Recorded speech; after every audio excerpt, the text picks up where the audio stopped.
Au chapitre santé, le lancement du deuxième passage des journées nationales 2012 de vaccination contre la poliomyélite. La ministre de la Santé et de la lutte contre le sida, Thérèse Ndrioman, était dans la commune d'Atekoubé pour le lancement. Objectif, mettre fin à la propagation de la poliomyélite. Reportage Honorine Anigori.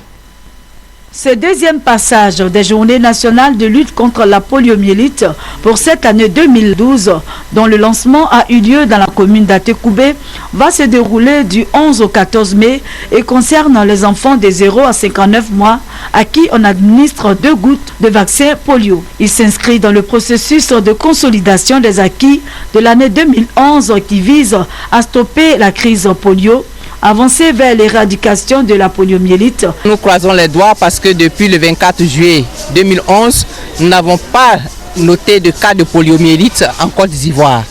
Donc pour le moment, nous voulons faire un effort particulier pour que ce passage soit une réussite, notamment ce passage que nous venons de lancer, parce que ce sont ces efforts qui vont nous aider à maintenir cette première phase.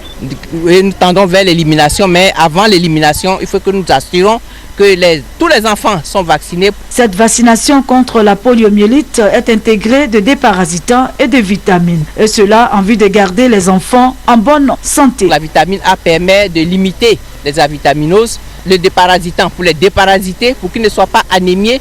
Je pense que c'est important qu'on fasse toutes ces actions en une fois. Les parents qui ont compris la nécessité de préserver la santé de leurs enfants étaient au rendez-vous. C'est depuis 1988 que la Côte d'Ivoire s'est engagée à éradiquer la poliomyélite hors de notre pays. Une initiative à louer car selon l'Organisation mondiale de la santé, depuis 2011, il n'y a pas eu de nouveaux cas de polio en Côte d'Ivoire.